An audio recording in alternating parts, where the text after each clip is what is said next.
Hello, everybody. I wanted to say a big welcome and thank you for joining us on the first Success Roadmap webinar. Basically, the goal here is to give you some tools, give you some ideas. It's really all about focus. I think I originally scheduled this as a 2-hour webinar, and I realized that I didn't really want to just dump a bunch of knowledge, a bunch of information on you just right out of the gate like that. I don't think that would be particularly helpful. So I decided I was going to break this down into several parts and just focus on a little piece as we go. You know, the whole idea around this is to embrace a few ideas, embrace incrementalism, embrace iteration and momentum. And that's actually the theme of this first webinar here is fire in motion. I'm going to talk a little bit about where this idea comes from. As a software developer, I was very inspired by a software developer blogger, I guess, named Joel Spolsky. And he wrote for many years about being a software developer, being a small business owner on a lot of different topics. He was actually a blogger before they even had a word for blogging. And one of the posts that really stuck out to me was a post where he called Fire in Motion. I'm just going to summarize. I'm going to take a brief excerpt of this, and I'm going to paraphrase it for you. And I'm going to tweak it just a little bit to apply more to what we're doing and less to what he was doing as a software engineer, because a lot of these things are all the same. A lot of these struggles as a creative professional, they are all the same. So to quote Joel Spolsky, "For me, just getting started is the only hard thing. An object at rest tends to remain at rest. There's something incredibly heavy in my brain that is extremely hard to get up to speed. But once it's rolling at speed, it takes no effort to keep going. Like a bicycle decked out for a cross-country self-supported bike trip. When you first start riding a bike with all that gear, it's hard to believe how much work it takes to get it rolling. But once you're rolling, it feels just as easy as riding a bike without any gear. Maybe this is the key to productivity, just getting started." When I was an Israeli paratrooper, a general stopped by to give us a little speech about strategy. "In infantry battles," he told us, "there is only one strategy: fire and motion. You move towards the enemy while firing your weapon. The firing forces him to keep his head down so he can't fire at you. This is what the soldiers mean when they shout, 'Cover me.' It means fire at our enemy so he has to duck and can't fire at me while I run across the street here." It works. The motion allows you to conquer territory and get closer to your enemy, where your shots are much more likely to hit the target. If you're not moving, the enemy gets to decide what happens, which is not a good thing. If you're not firing, the enemy will fire at you, pinning you down. I remembered this for a long time. I noticed how almost every kind of military strategy, from Air Force dogfights to large-scale naval maneuvers, is based on the idea of fire and motion. It took me another 15 years to realize that the principle of fire and motion is how you get things done in life. You have to move forward a little bit every day. It doesn't matter if your first step is imperfect. If you aren't moving forward, sending proposals, scheduling emails, time is on your side. If you are moving forward, sending proposals and scheduling emails, time is on your side. Fire and motion. For small companies like ours, it means two things. You have to have time on your side, and you have to move forward every day. Sooner or later, you will win. All I managed to do yesterday is create one template. That's okay. It's getting better all the time. Every day, our business is better and better, and we have more and more customers, and that's all that matters. Until we're headlining Vegas, we don't have to think about grand strategies. We just have to wake up every morning and somehow do something for our business. One of the challenges going into that I found for myself, that I see in a lot of people around me, is we don't want to just do one little thing. It's hard to see that change. It's hard to see those little tiny changes when we just make one incremental step forward. I'm going to be honest with you right now. About a week or so ago, I decided I was unhappy with my physical shape. I wanted to lose some weight, and I have been losing a little bit of weight every single day. The truth is, though, every day that I wake up and look in the mirror, I've only changed a little bit, and it's easy to get discouraged because, I'll wake up, I'm going to look in the mirror, and for all intents and purposes, I look exactly the same as I did yesterday. I've been through this before, actually. One time, I lost 55 pounds over about 8 months. And I didn't notice. Every single day, lost a little bit of weight, tiny amount of weight, didn't really notice until one day somebody said to me, "Wow, you've lost a lot of weight." And I didn't own a scale. So these things just kind of snuck up on me. And then I looked down at my trousers and I realized that I had about 5 inches of bunched up fabric. The suit did not fit me at all anymore. And it just every single day, a little snuck up on me. But eventually we got there. And it's the same thing if you're adopting a new system, if you're in business at all. We want to see these grand sweeping changes. But it's easy to get frustrated when we're not quite there. And that's why I've got this quote here, and different people have said variations of it. I've heard it attributed to Voltaire. But the gist of it is, don't let perfect be the enemy of the good. Don't, the kind of corollary is obviously strive for perfection and we'll get excellence along the way. But you have to make movement every day. It's not somewhere that you're going to suddenly magically be in this place of having everything perfect and everything wonderful.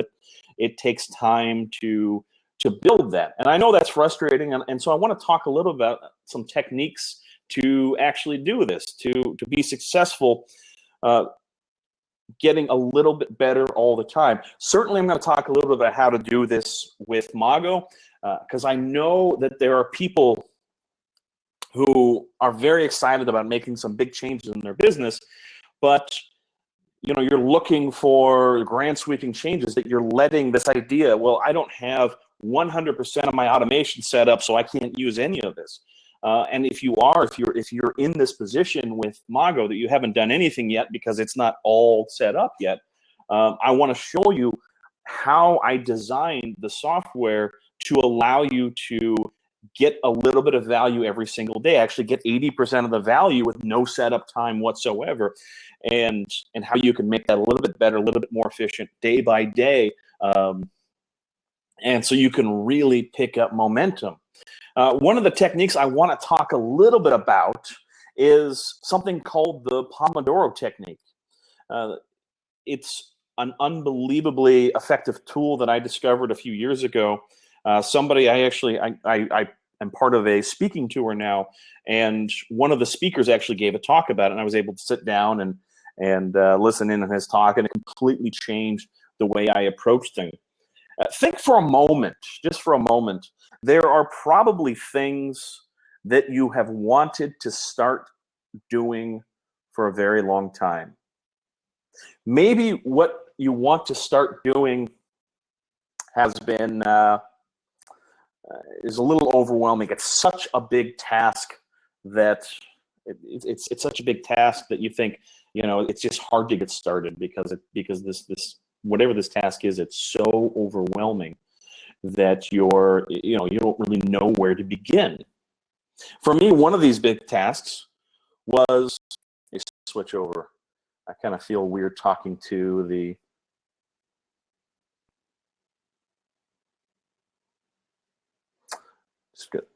feel a little weird talking to the webinar here. I'll talk to you over here. One of the big tasks that I struggled with was, I've moved several times, and one of the things I discovered as I was moving around is that every time I packed up and moved, there were different points when I realized that I was just taking boxes from place to place to place that I've lived that I've just kind of been dragging these things around, and I don't even know what's in there, which is why it's been so hard for me to get rid of these things, because I don't know what's in there, but I'm sure it's something valuable. I'm sure it's something very important, but I'm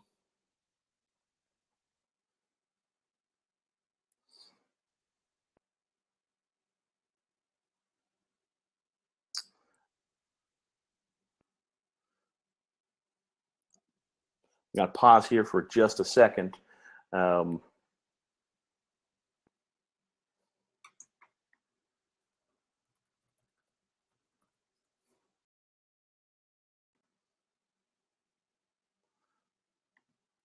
Just going to ask, is anybody getting any of this? Just sound off in the chat if you are. Okay. Great.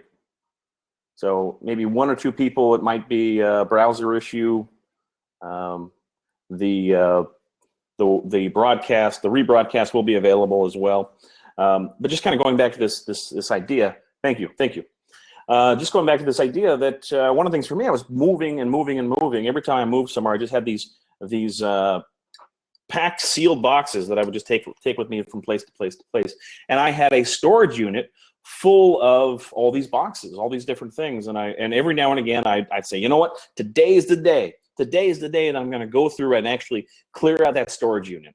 And I would walk in there, I would lift up the little shutters, the door, and looking at it, I realized that, oh no, not today. No, that's a lot of boxes. That was even more boxes than I remembered. And in the end, I decided that another day. And you know, tomorrow turned into next year, 2 years, 3 years, to the point that I was still paying to store these things, and I was still paying for the bigger truck so I could take all these things with me. Then I discovered the Pomodoro technique, and I actually ended up getting that in a very non-stressful way, in a very kind of almost effortless way, in about 2 weeks. And it was the same kind of idea here. So we'll switch back, and I'm going to talk a little bit about the Pomodoro technique. The fundamentals of the Pomodoro technique are pretty simple. It starts with making a decision. Choose a task that you want to get done. It could be something big, it could be something small, it could be something that you've been putting off for years and years and years. It really doesn't matter. All that matters is that it's something that deserves your full and undivided attention. Step 2 is you set a timer for 25 minutes. Make a small oath to yourself. I will spend 25 minutes on this task, and I will not interrupt myself. And this is the really amazing thing. When I look at a big, overwhelming task, whether it's writing a new show, whether it's clearing up that storage unit, whether it's any of these things, I look at these things, I'm like, oh, I can't even get started on this today. Maybe tomorrow. I'm going to get some sleep. I'm going to get an early night. Maybe tomorrow. It might be something tedious that you really don't want to do. It might be any of these things. But when you look at it like this, when you look at it through the lens of the Pomodoro technique, 25 minutes. Now, you can do 25 minutes. And that's the thing. That really helps me in my ADD brain. And I don't just say that comically. I have fairly severe ADD. And these are some of the tools that I've used to manage this in my life. You know, that getting overwhelmed with something, it's like, okay, this is overwhelming or this is tedious, but I can do 25 minutes. And the other really amazing thing is that while you're in this process, that it's easy to stay focused because, again, 25 minutes is manageable. 5 more minutes, 7 more minutes, 8 more minutes is manageable as well, because the process is you go in, you set a physical timer. I have a little timer that runs on my desktop. You can use an actual kitchen timer. The whole name of the Pomodoro technique comes from the creator. Had a tomato-shaped kitchen timer that he would set to 25 minutes and let that run. And so you set the timer for 25 minutes and you work on that one thing until the timer goes off. If you do suddenly realize that you've got something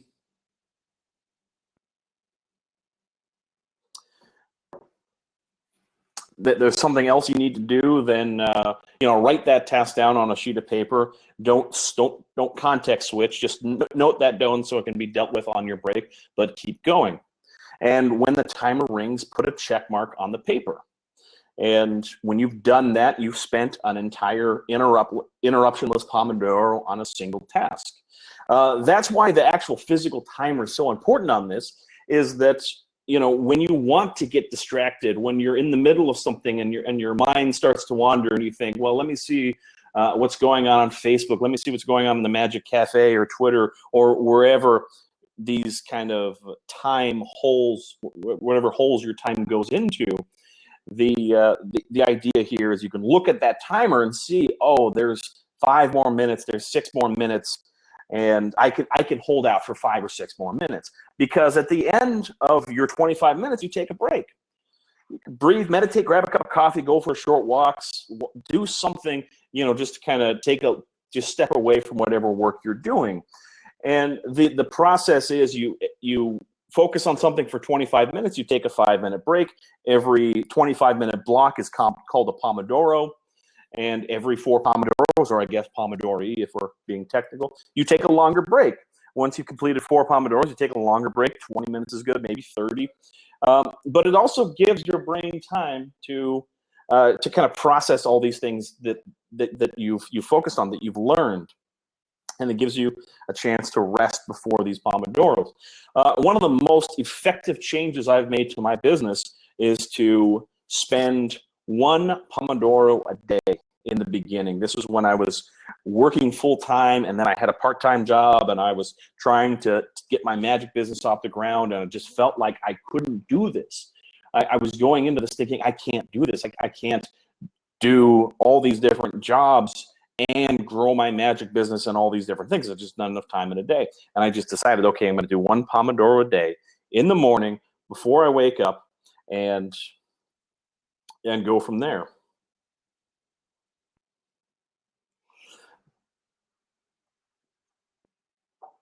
These things compound. I went from, doing a show a month or 2 shows a month to being able to quit my job and work full time. And part of this was working every single day. They compound. Albert Einstein said compound interest is the 8th wonder of the world. He who understands it earns it. He who doesn't pays it.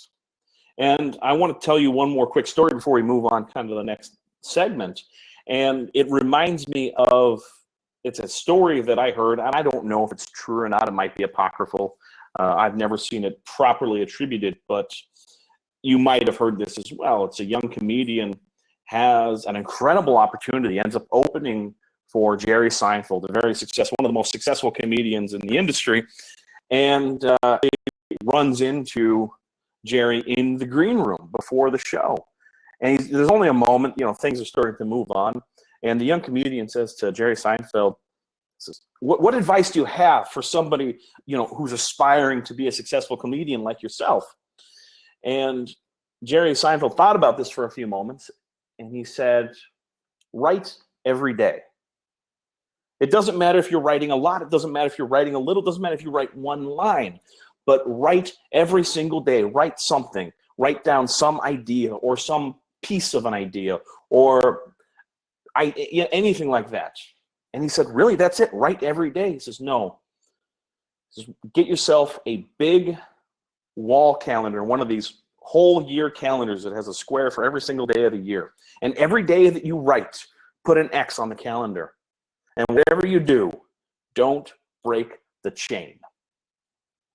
And that's really, one of the things that I want to encourage you, as you're going through this, as you're adopting new technology, as you're making changes in your business to be more successful, is do something every day. And what you're able to do might be different for different people. If you're full-time, maybe focusing a couple hours a day on prospecting or setting up some of these tools to automate certain areas of business. If you're working part-time, if you're juggling a lot of things, maybe you can do 1 Pomodoro a day, but it doesn't matter. What matters is that fire in motion, just moving forward, doing one little thing at a time. And I'm going to take one quick little break here and make sure that everything is still good. People are messaging me. It sounds like we're getting mixed results for folks.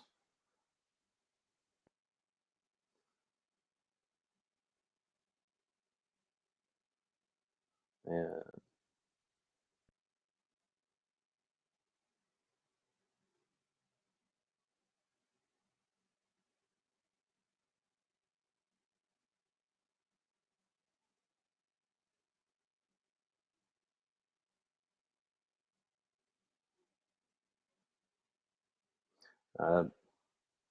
Some people are getting better results in Firefox. Okay. So the goal of the rest of this session here is to, just talk about this this concept that Tim Ferriss described in his book, The 4-Hour Body, the minimum effective dose. What's the minimum we can do to get the maximum result? What's the best return on investment for things that we're doing? So for the rest of this session, we're going to talk just a little bit about Mago, just introduce you to a few basic concepts, everything you need to start booking shows. We're going to go into the very minimum that you have to do. Don't get hung up on this idea that you have to set up every single little thing, because the truth is your business is going to continue to evolve. The types of show you offer are going to continue to evolve. The prices the fees you ask are going to continue to evolve. How you go through this whole process is going to continue to evolve.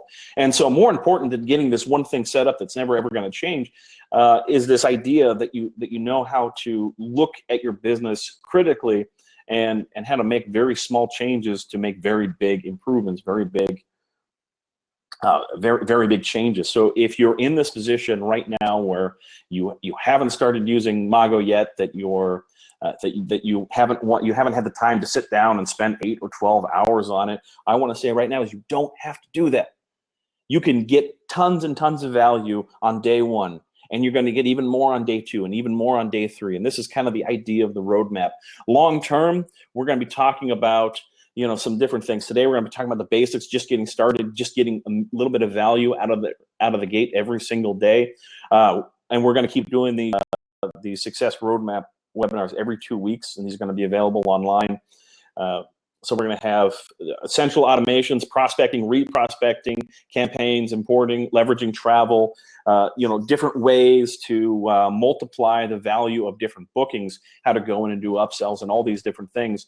But, I want to talk just a little bit about getting started, the types of things that you want to do in day 1, things that you could spend 15 minutes doing, and you'll be able to start harnessing the power of Mago and actually starting to book your shows in here. Because I really, truly want to see everybody succeed. So just kind of jumping back over here, you may have seen this before, you might not have, but just jump back into here. The introduction, basic concepts. Couple little things that we're just going to talk about for a moment. In Mago, there are different types of record, and when you log in, you'll see this. And this is not unique to Mago. Most CRMs have at least 3 different types of records. Sometimes there's 4 or 5 or more. But at the core in a CRM, there are contacts. These are people. There are accounts or companies or clients, different things you want to call them. And there are opportunities. We call them gigs. And they all serve their own distinct purpose. So we'll start talking about a contact. Contact is the actual person that we do business with. A contact is a single person. So if you have a contact record, it's all the information that you need about that person: their first name, their last name, their email address, maybe their job title, their email, their phone number, their fax number, different little bits of information about that person. Now, like I said, it's a person we deal with. It's the recipient of an email. If you're sending out an email, it's going to somebody. So that person would be a contact. It's the target of calls. Again, if you're calling a person, you're calling somebody. This is who you're calling. You're going to be involved with other communication with them as well. So we have another type of record as well in Mago, and the other type of record that we have is a company. And so in some cases, not every case, for example, if you specialize in birthday shows or something like that, then, or private parties at home, you're dealing with individuals, with families. They might not necessarily work for a company. But in the corporate market, a contact works for a company. And the reason these are different things is because you might have more than one contact working for the same company. And if you do a lot of corporate events, you might do one gig for one contact, and they like you so much they bring you in for another gig, and you're still dealing with the same person. But word spreads. You end up you end up getting booked by a different person for the same company who works in a different division because they want to have you for their event as well. So now you have 3 gigs for 2 different contacts, but they're all still for the same company. And you might even have secondary contacts as well. Usually when you're dealing with a contact, you have a primary contact. This is who most of your communications are going to go to. Sometimes that changes. Very often I do corporate events, and the person who initially contacts me is not the person that I continue doing all the bookings for. Usually I'll deal with one person, and just during the initial kind of, are you available? How much do you charge? Are you in budget type of conversation? They're my primary contact. And then it gets handed over to the event planner, and they're the primary contact now. Usually I'm dealing with the event planner's assistant who actually does some of the legwork finding talent. So, your contact can change. But a lot of times there are other secondary contacts, maybe somebody in an accounting department. Maybe you do these shows for different contacts, but you've got the same contact in terms of who you actually send an invoice to. And the whole idea of having these separated out is that that an event has a very limited time frame, and things that are related to that event aren't necessarily related to the next event. But the really interesting application of this is that you get different views when you look at different people. For example, this gig that I have circled right here, that gig is connected with 2 different contacts. So you can actually see some of the communication history for the gig if you look at either of the contacts. So we have this primary contact has some communication history, and the secondary contact has some communication history. If I look at the gig, I see just the history for the gig. I don't see anything for previous gigs. I don't see anything for the next gig. I just see the information. It's all about focus right there with that specific gig. Now, if I change my view and instead of looking at the gig, I look at the contact, I'm actually going to see everything linked to that contact. So that contact has had communications for 2 gigs. So when I go and actually look at that contact record, and I look at the history, I'll see all the communications for that contact that have nothing to do with any gigs, as well as communications that relate to either of the gigs that are connected to that contact. This whole idea of a CRM, the R in CRM stands for relationship, and part of it is building relationships, and part of it is actually taking all this separate information that we might have had, all these emails kind of buried in our archive, in our email archive, or it's a paper that are scattered around your office, having everything all connected so you can get a full 360-degree picture at any time by just pulling up one of these records. And again, likewise, if I change and look at the company instead of one of the contacts, then now I see all the history for all the contacts and everything that is related to that gig. So we talked a little bit about what a contact was. Let's talk about a company. And so the company would be a business or an association, it's the record of the actual corporation. It's the group that you're doing the show for. If somebody works for a company, this is the company that they work for. So you might do multiple events with different contacts, but they can all be different contacts for the same company. One particular company, I've done, I think, 5 events for them now, all different events, all with different people. But when I look at the company, I can see, okay, with this one company, I did this many events, this many dollars, etc. In the company record, this is usually where you're going to pull out address information for the invoice. The other type of record, the other kind of core type of record we have in Mago is a gig. Now a gig is an individual event. It contains information about the show. We've actually split gigs into kind of 2 phases, as it were. Phase 1, it's not a gig. A gig is something that you're going to is an event that you are actually going to show up, and you're going to be paid to be there, or what have you. It's somewhere you're going to be. You've made a commitment. They've made a commitment, and you've made a deal. Until it gets to that point, whatever that is. For some people, it's a handshake. For some people, it's a verbal confirmation. For some people, it's a deposit and a contract. Whatever that means to you, it is a lead. And leads get converted to gigs. and gigs, you actually go to the event. If a lead doesn't, if somebody says they're not going to book you, you would convert the lead from being an active lead to an inactive lead, or it'll naturally drop off of your dashboard if you're not there.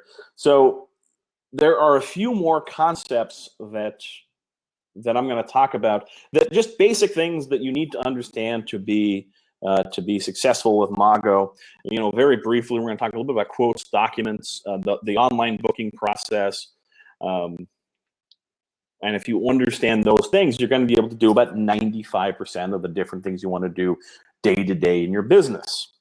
And before we jump in Mago concepts, just going to jump back to the chat here for a second. When I'm doing this, I like to look back at I like to pause for a moment, look back at the chat. When I'm doing this, both of my screens are actually blacked out, so I want to. I'm just going to jump back. It looks like everything is going. And yeah, I've done that as well. I tend to do that actually. At one of the comments in the chat is that for a private family, using the company tab for the actual family itself is a great way to kind of put that up. He's using the cousins as other family members as other divisions, locations, etc., like that. One of the reasons that I actually create a company for most types of shows, even private parties, is because I like to keep my templates and everything fairly consistent. So I can use the same templates if I'm booking a private show or if I'm booking a corporate show. We're going to talk more about templates in a little bit, but mainly the idea is, on my corporate event, if I create a proposal, for example, the proposal says proposal created exclusively for, and it uses the placeholder company name. I don't want that to be blank if I send a proposal for a private party, because these are kind of the things that I do for all of my clients, and I don't want to have to maintain different copies of the same template. So let me jump back in. We're going to talk a little bit about, like I say, just a couple basic concepts. One of the first ones is quotes. In Mago and in its predecessor, Showbiz CRM, a big part of the process, if you think about most bookings, most day-to-day bookings, obviously there are exceptions to this, and we'll talk about both, but most day-to-day bookings, somebody requests availability and price for a date. Now, maybe you publish your prices, maybe you don't, maybe you calculate your price based on the event. Whatever you do, part of the process is somebody says, okay, look, are you available on this date, and how much would it cost for you to come to my event X, Y, and Z? And that's kind of our bread and butter. That's just another day at the office, as it were. So to go through this process here, Mago makes it easy to send out a quote. One of the big things that if you're not doing, I highly recommend it, is actually using the multiple quote option. So certainly with Mago, you can just send out a price, say this is the price, here's the link to book and pay online, and that might very well work. I don't tend to do that, and I'll tell you why. Essentially, I've had this feeling, and I think I'm not alone with it. I think this is something that we've all experienced from time to time. You book an event and you quote a price, and you book an event, you quote a price, and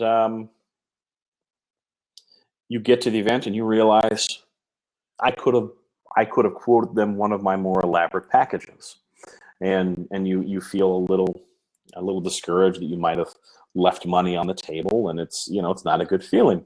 But at the same time, a lot of times we tend to undersell ourselves, is because we lose what we do. We want to book more shows, and we don't want to lose an event because we quoted too much, that we overshot the budget. Because a lot of times if you quote too much, they'll say, oh wow, I can't afford that, never mind. And they don't know, well, that okay, well, I quoted you the Tigers and the Grand Illusion and things like that, but I can come and do a much smaller show, a single case show, or whatever type of events you do, that you have other options as well. If you're a speaker, well, you don't need maybe you quoted them for this whole custom keynote that you would write for them, and there was all this, visual aspect and things like that, but we could have just done something a little more modest that would have fit their budget. So we've felt the sting of losing a gig because we quoted too high, and we felt the sting of quoting too low when we should have quoted a little bit more. The one that stands out to me, I think there was a period in 2013 that in 1 week, 3 different people looked at my quote and said, are you sure? Is that really all you want to quote? The biggest one, I think this came through as a blind lead. It came through gigmasters.com, and it was a corporate event for 10:30 a.m. and for 30 minutes of stand-up magic. And it was, it was the middle of the week, in the middle of the day. It wasn't any kind of prime time or anything like that. And it was actually, 3 or 4 blocks from the office where I worked at the time. I had a day job downtown in Houston, and this was happening just a few blocks away. And I thought, well, this is great. I'll just tell them I'm going to come in a little bit late. I go do the show, and then I go to work, and everybody's happy. And I thought it just sounded really perfect, so I sent out a small quote. I actually quoted $850 for the 30-minute stand-up show. I sent that out, and I got a phone call a few minutes later, and the event planner said, I don't think you understand. This is a keynote for Microsoft for day 3 of their very big major event, the Worldwide Partner Conference, and they specifically requested you. Would you like to send a new quote?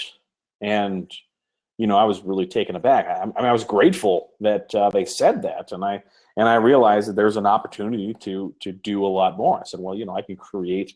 What's the theme of the event? I could create a custom show, weave in a custom message, and deliver a lot more value than just kind of doing my standard 30-minute stand-up show. And so I was able to do that. But now the process that I go through is I send out a variety of quotes. I have my gold package, my big package that's all singing, all dancing. And here's my silver package, my package 2. This is somewhere kind of around the middle. And then my bronze package. And my bronze package is, my budget option. If that's all they've got, then it's still a good show that they can get. And that way, if they've got the big budget, they can go for the option A. If they don't get scared off by option A. They can go down to option B or C. And so you've got all those different options there. So that's the real power of this technique. The other really interesting thing psychologically is when you make a quote, when you instead of just saying, here's my price, and they're going to take your price and all the other prices they got and say, okay, which performer should I pick?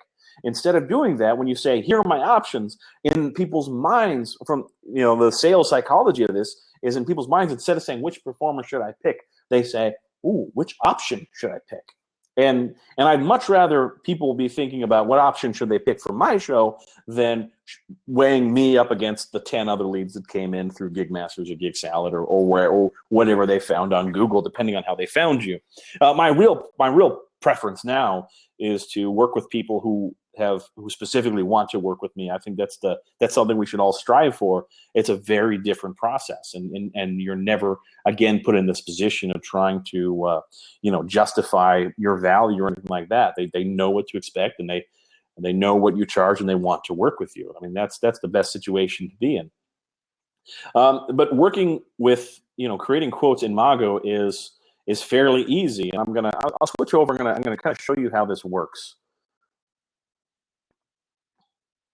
Jump back into kind of a demo account here. I'm just going to jump into an existing record. This is a record that's already passed. I've logged myself out because I had too many different sessions open. I have to jump back in mine. Going into an event, when you create a gig or when you create a lead, usually this is part of the lead process. In fact, if I just create a new lead here on the third step,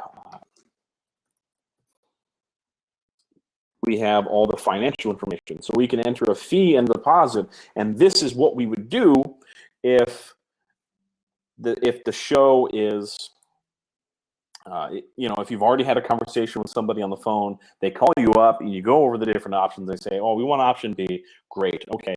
So I'm going to go into Mago and I'm going to just create this event, and I'm just going to put whatever the agreed fee is and whatever the agreed deposit is. And maybe they give me a credit card over the phone. I might say, oh, the deposit balance has been paid or the deposit's been paid. And I can do this as I'm creating the record. But most of the time, for most of the bookings that I get, most of the bookings that you'll get, if you follow a fairly typical booking process, this is going to be blank. You're going to leave fee and deposit blank. These are going to get calculated as part of the booking process. And instead, you're going to put in a quote. Let's make it something, big, the big brand option. Maybe a middle of the road option. And maybe a smaller option.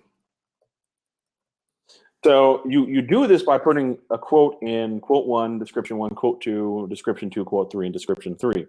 And very simply now, when you send this out, now these are fields you can merge into your templates, and these are fields that you can merge templates, and these are all available for on the online booking screen. If somebody clicks the link to book, they're taken to a page where they can pick one of these 3 options. Once they pick one, you get notified that they've selected an option, and at the same time, they have an option. They have the option to pay online as long as you've got your merchant credentials set up. So if you're using, most people have access to PayPal. So if you have access to PayPal, make sure that's set up in your business profile, which is in the top right menu there.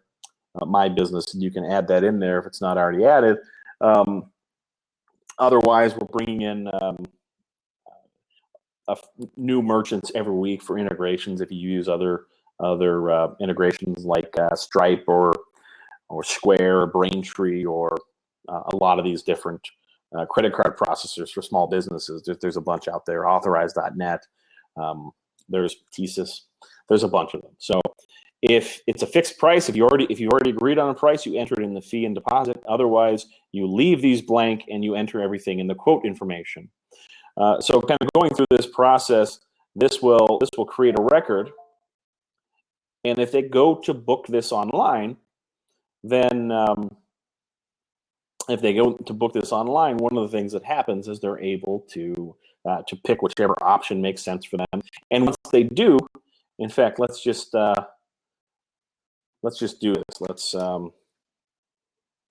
add a contact. Actually, I need a contact that has an email address.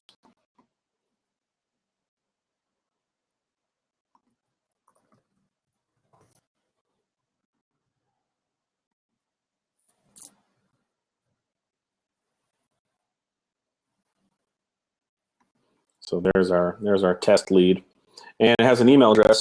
So I go in here to compose an email, and if I use one of the existing kind of sales letter templates, maybe the close-up sales letter with quotes, I can send this out. It'll have my quotes in here, and you can format these in whatever way makes sense to you. But the main thing is, I like to put these in an attachment.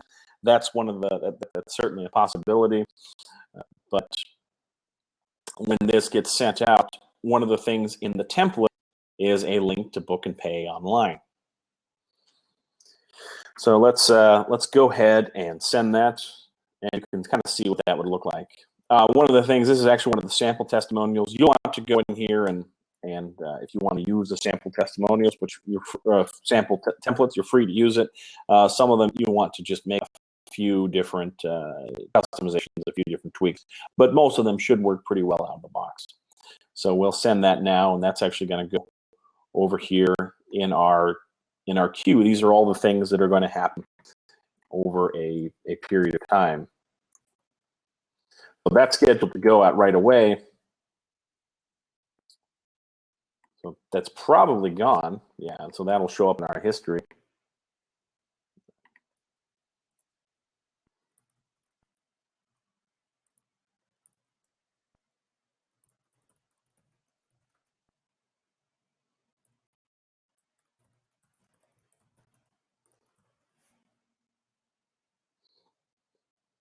So you've got that. It'll merge in, again, name and everything else like that. You've got the options. There's a link where they can book and pay online. And here are the options. They can pick whatever option they want, and when they pick one, it will take them to a payment page. Again, I left most of the information blank, but one of the nice things about this whole process is they can actually fill in some of the information that's missing. So you can work this into part of your sales process, that they don't have to fill out necessarily a big long form to start to start the ball rolling, and they can actually add more information at the time of booking. Sometimes they don't have the venue set up, sometimes they don't have the time finalized. They can go in and add that when they're selecting a package. Then they can go in and pay. This takes you to a credit card payment page. If they have a PayPal account, they can log in and use that. If they don't, it doesn't matter. You don't need a PayPal account to make a credit card payment. But jumping back into Mago, we have that here. Once they actually pick an option, and I'll just refresh this page. Once they pick an option, it fills out the fee and it fills out the deposit. A few other things that are just worth noting in here.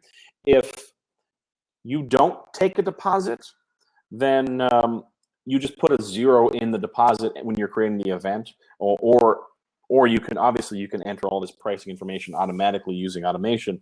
Likewise, if you take it defaults to 50%. If you take a different percentage, then when you're entering that information, you can just set the deposit percentage to whatever you want, 25%, 50%. If you want 100%, then you can put 100% in there.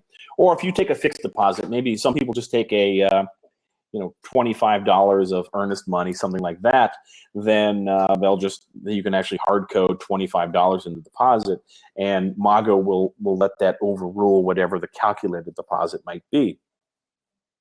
Also, your deposit, your balance due, all these things are available in your templates. Start to make more sophisticated templates as you evolve your interaction with Mago to get better and better, and say, oh, you currently owe this much, and so on. But that's really essentially the quote process and the booking process. Now you notice all I had to do was pull in a template, and the template actually had that link in there.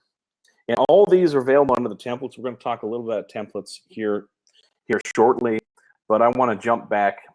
Before I go further, just kind of look back at the chat. This whole quote process, does that make sense? That's kind of part of the standard process.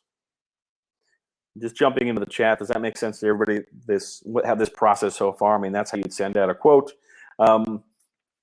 You can get very fancy with these, and obviously you're going to evolve this over time.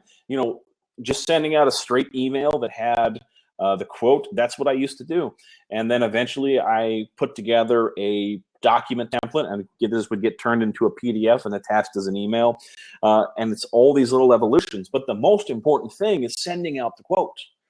And then making it prettier and more compelling over time is even better. If you're in the if you follow the Showbiz Blueprint, getting the CVI, as part of that, definitely something you want to do. But like Barry says, don't let this kind of notion of perfect get in the way of just getting the proposal out. If you understand this one thing, you can start booking shows right now. And you'll notice, I just created the lead and sent out the quote without setting anything up. In this case, I went in, I created leads, I created a new lead, and the first thing I would have done in a normal situation is created the actual contact. So I'd say this would be Mr. Michael Carducci, who's the owner at Mago Tech, and I don't know if Mago Tech is in there, so I can use this box as a search. If the company doesn't exist, I use this plus sign to go and create a brand new company. I don't need to because it exists. One point of confusion, just make sure you understand this little thing here. This is a search. This is not an input, as it were. So if I just put something in there, other company, and it says no results found, if I kind of leave that, I haven't actually typed anything in there. I just did a search. One of the reasons is, for the salutation or prefix, there's only really a handful in whatever culture you're in. In English United States, we have Mr., Mrs., Ms., Doctor, or Professor, right? These are kind of the five or so prefixes. There might be a few other ones that we're missing, but for the most part, in the United States, this is all we have. At most, this might be 9 or 10, but some people have 30, 40,000 companies in their database. So if you can imagine just how slow this would be trying to scroll through all these different companies, this is why I made this use a search instead of a regular drop-down. So I would enter in the information, their email address. That's kind of an important thing. Maybe any other information, notes. I usually put a note in here. The idea of this note is just a couple things. A lot of times with a contact, I'll put in where I met them.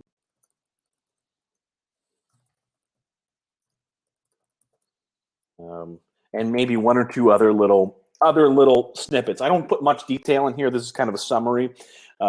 Obviously, in all records, we can go and create this history, all this different stuff. So it's possible to go in there and add a lot more detail of different interactions I've had with a person. But I create a contact. I enter the details of the event. This is going to go. This is from Mago. I can set the lead source for whatever I want.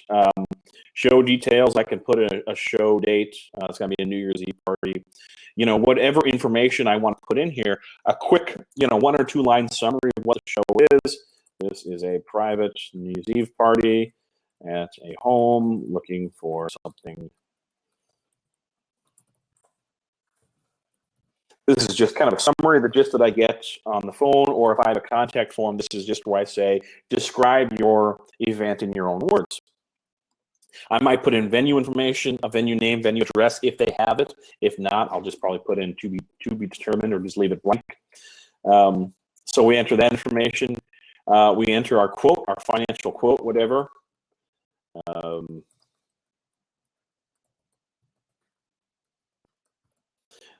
And we've got upsells, and I'm going to talk about these a little later on. If you add goodie bags or things like that, that can get calculated into the price. So if you have goodie bags or magic sets, I can say I want to sell these for $5 each, or whatever your currency is, mine is dollars. You can set that up again in your business profile. Take home magic kits. And I can also set my deposit percentage. Again, if I want 25, I can put that in there. If I leave it blank, it's going to default to 50. Or if I don't want to take a deposit at all, I'll put a 0 in here. Or if I want to take a fixed deposit, I can put a number in there. I'll enter that information. I can save it. And I get a little notification that says, I click here, that's going to pull the record up. And, so we have all this information. And send out the quote now. I've put my quote information in here. And I can just pull out one of my templates, or you can create a new one. But I'll send my my close-up sales letter here with quotes. Maybe make a tweak or two to suit myself, and click send. And if I don't want this to go out right now, I could just say I want this to go out tomorrow morning at 10:05 a.m. And so I can click here, send later. And if I go back down to my scheduled actions, all the things that are going to be automated, tomorrow at 10:05 a.m., it's going to send an email to the contact for close edition. So I can always go in here and edit this if I want to, or if I change my mind and I want it to go out now, I'll just click now and change the time to the current time. But I'm going to let that go out tomorrow. And so the idea here is I haven't had to set anything up. You're able to immediately start doing this. Now we're going to refine this process over time. As you go through this, depending on how much you know about your business process, you might be able to create some automation right out of the gate. There might be something that you discover doing this a few times. Sending out a few quotes, you're going to say, I do this thing all the time. Is there any way that I can automate it? Send out that same email. I always enter these same prices. So, of course, over time, you can go in here and create a new routine under automation, under routines. I could have quote standard close-up show, and it's targeting leads, and I can click save and go in here and say, okay, I do this all the time. I want to make this a little more efficient, so I want to autofill my price information. So I could say quote 1 is going to be $2,500 because that's what it always is. and I want this to run immediately. And I click save, and I can go in here and say, okay, quote 2 is going to be 1,500 and so on. I can go and say quote 2 is going to be 1,500. Quote 3 is 750. Deposit is 25%. And I can go and actually start building this automation. And I can say, so I have it auto-filling my price information if my prices are fixed. If they're not, then I'm always going to enter them myself. And then I can have it send an email. And I can have it send an email to the contact, to me, to both of us, or to somebody else entirely. But I'll pick my template. Once I'm happy with that, with whatever template that that I can, once I'm happy with that template, because maybe it's 90% there and you're going to tweak it the first couple times, great. Then that's all you have to do. But as you get that to the point where you're like, yeah, this is ready, and I'd be ready for this to send out automatically without any intervention on my part, then I can have this send this out. And then you could start doing other things like scheduling follow-ups and things like that. But again, you don't have to set these things up to start using software. If we just jump back to our sample event here, you can do the same thing. I can go in here and pick one of my follow-up letters, close up, 1-day follow-up, and I'm going to say, I want this to go out. If I sent one out today, I want this one to go out tomorrow at 3:05 or 3:15. And I might follow up here with a link to my YouTube video, whatever.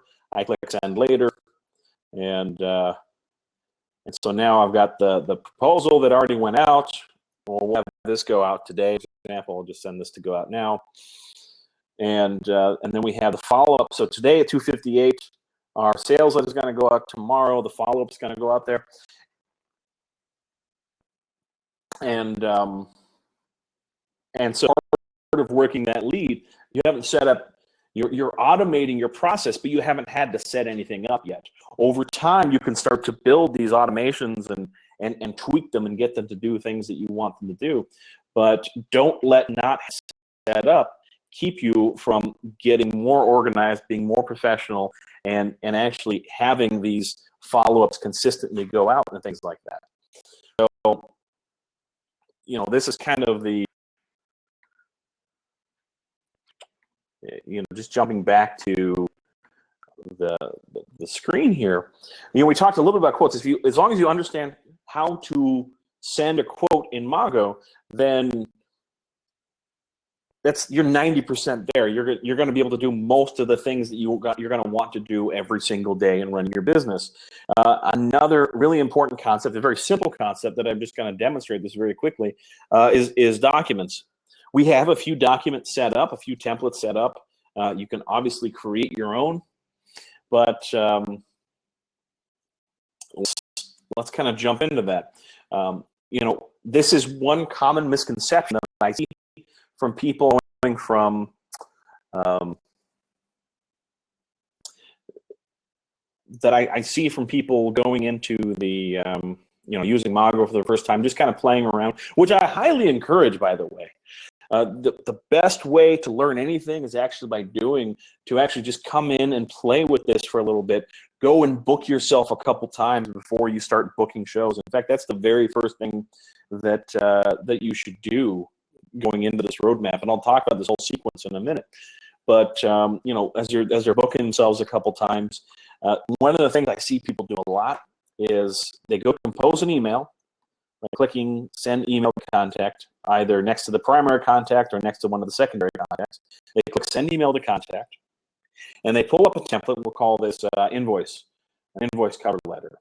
And so they say, "Hi, Michael, please find attached the invoice for your event on December 31st. Please call if you have any questions. Thank you." And here's everything gets merged in, so it's a pretty standard thing. And they'll send this, and they're a little confused that there's no invoice attached. But if you look at the attachments, there's nothing there. So how do we get something attached? Now, there's a lot of different ways to do this. Some people, they don't they don't send the invoices out immediately. You know, they manage their invoices elsewhere. Maybe they're using QuickBooks, maybe they're using FreshBooks or something else. But they'll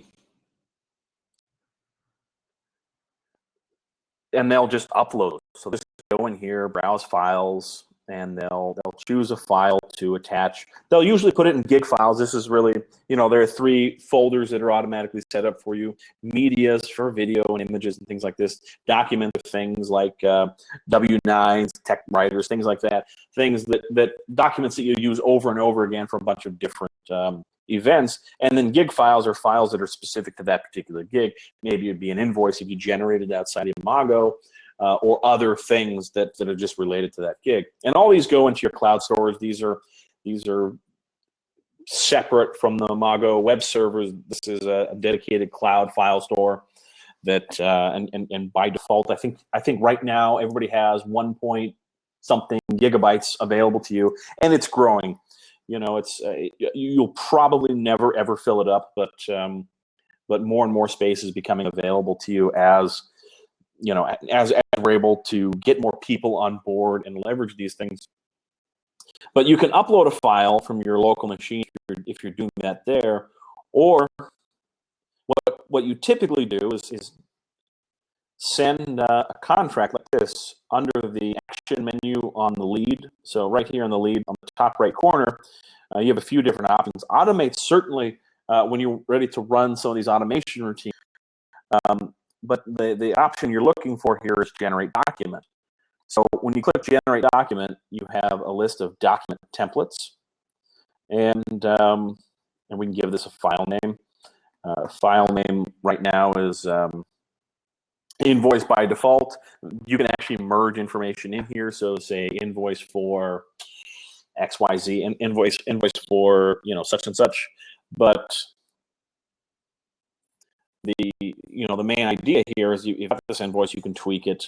This is pulling in information from the Mago Tech Company record. Now, obviously, there's not an address, so there's nothing that it can put in here. So maybe you can go and fill that out, or maybe we'll just delete those. This is kind of the nice thing about going through this process, is that you can look at it and tweak it, and we can see, okay, here we have a deposit of $200. $200 is due. There's an online payment link. And so now you can download this, and if I click download, it's just going to download the PDF. And this is great if you want to keep a copy offline or anything like that. If you want to go through some other process, maybe zip together a bunch of things. But most of the time, I'll just click email PDF, and this will bring up the email compose window, and you can see now that there's an invoice attached.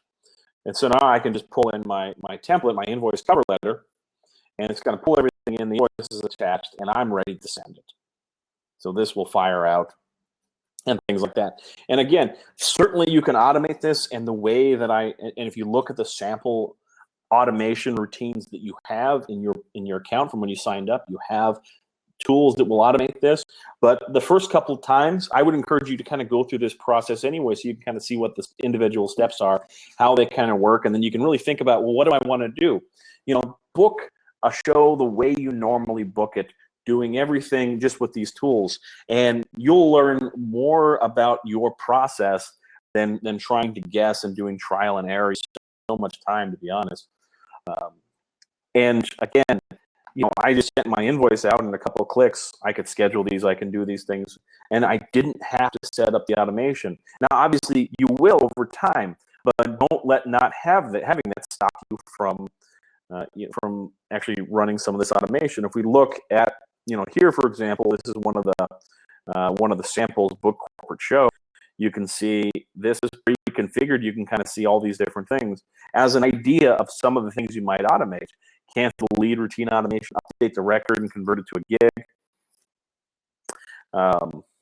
Send a performance agreement cover letter, attach a contract, attach a deposit invoice. 4 days before the show, schedule a check-in email. 1 day before the show, send yourself a show reminder. 2 days after the show, send a thank you. So you can actually string all these things together, but you can also do them by hand, and doing them by hand is a great kind of exploratory process to to really get an idea of how you want to start using this tool. Because the really great thing about Mago is, obviously I built it for, I built it for you.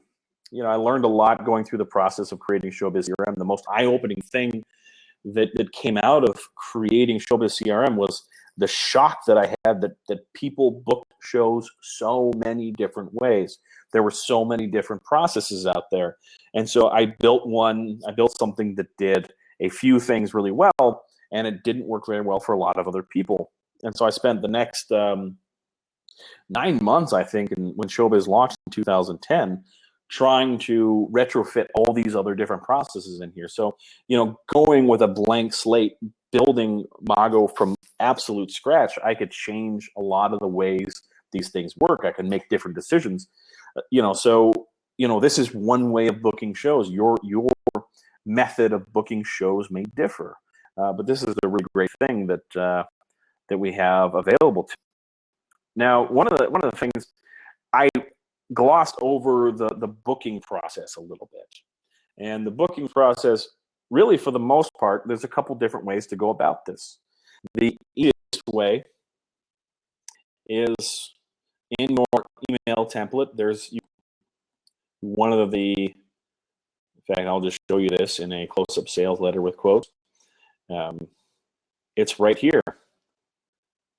Other button, show option. And all of your merge fields are available under this insert menu. So as you're creating or tweaking your email templates, all these things are in here. Fields related to the company, fields related to the contact, fields related to the gig, fields related to your business, fields related to your use camp, and then we have this computed and formatted fields. So there are certain things like if you're using electronic signatures and stuff like that, which we'll cover down the road, or we have a good video explaining that in the knowledge base. A link to the gig inside of Mago, the name of the weekday, for example. If you want to say "I'll see you Saturday," instead of saying "I'll see you on December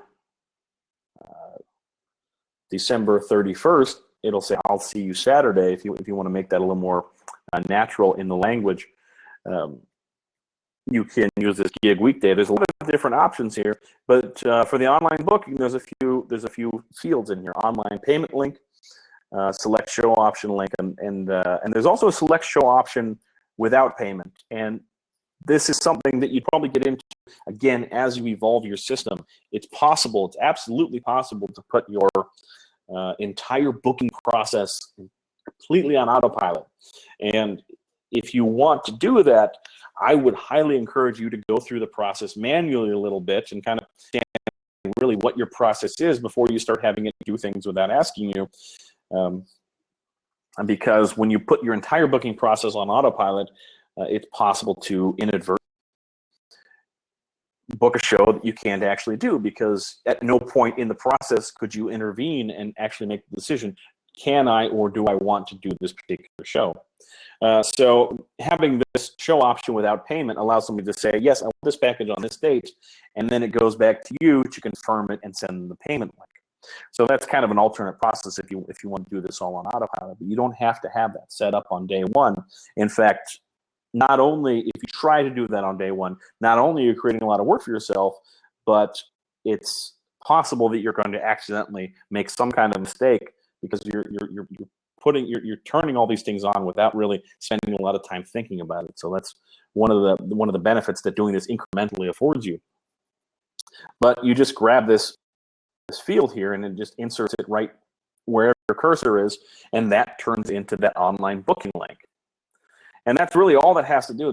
Because that link is going to be different for every single gig, it really has to be part of the merge process. I mean, it's possible to sit and figure out exactly how that link is constructed and do that by hand, but really it'll take you 2 minutes to put a template together that has that link in it and use that.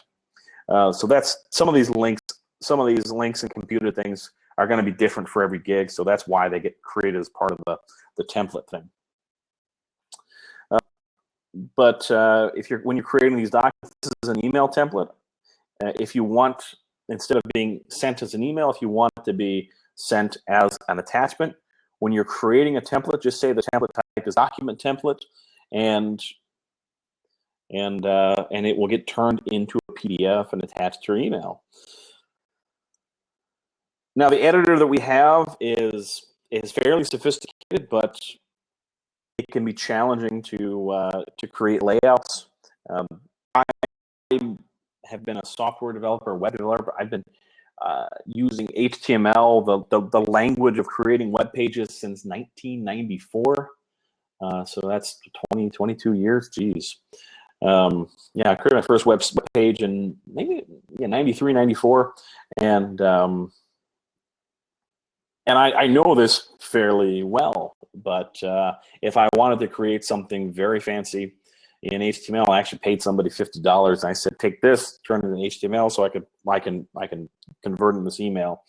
And that might be the best bet if you want to do something really fancy with your layout, with document layouts. But for most things, contracts, invoices, we have good templates. You can find good templates online, and if you copy the HTML, you can just paste them into this. If you look at the source code, you can paste them into there. One trick that I'll tell you this very quickly: if you want to paste in fancy, if you've got a fancy template that you want to use, or you've got or you want to export something in a Word document, and take the HTML, export a Word document to HTML and paste this in the Mago. One tip, one tool that I would encourage you to use, go look for a tool called Premailer. Do a search for Premailer, pre-slide HTML, and here it says paste HTML as the source. I can paste whatever my HTML is, and it will clean it up.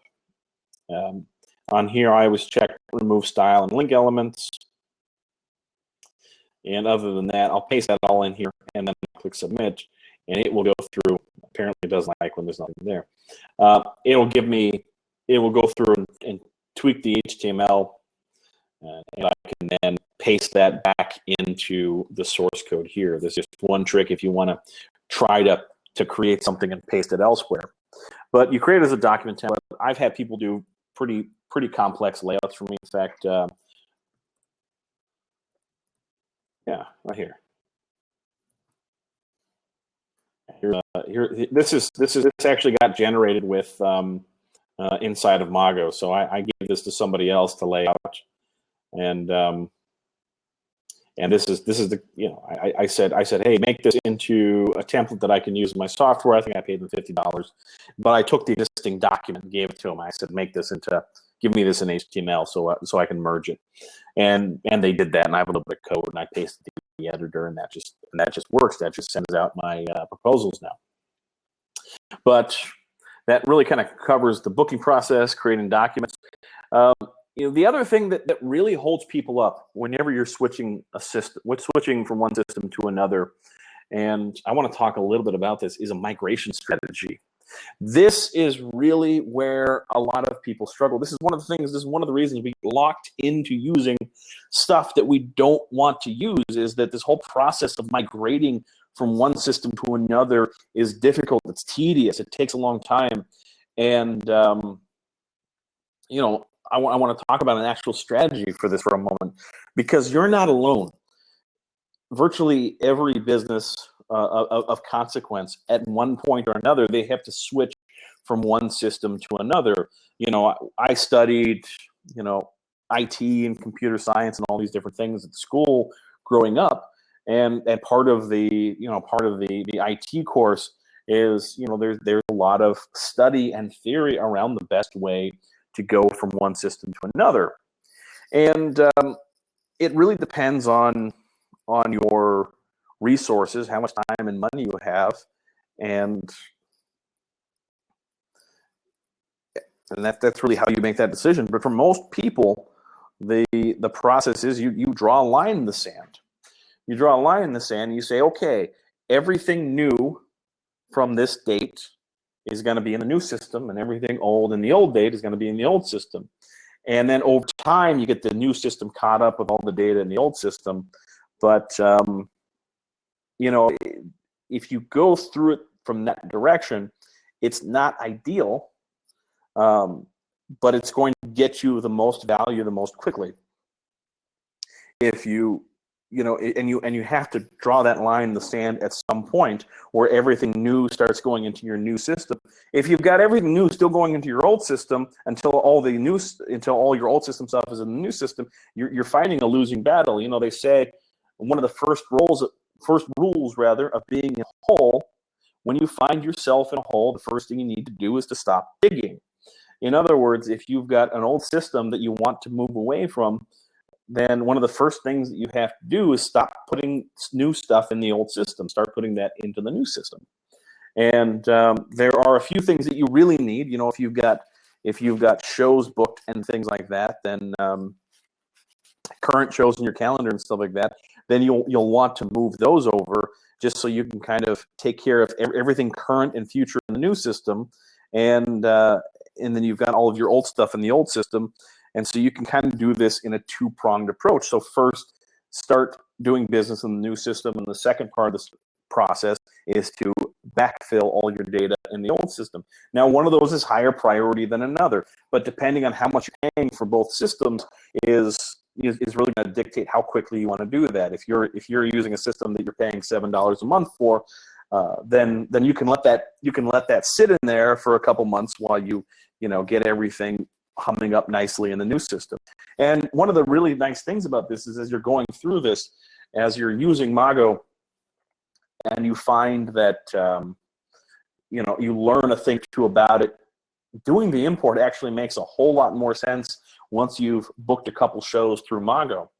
So once you've done that, you're like, okay, I really understand the purposes of these different things and what this is and how this relates to what I was doing in my old system.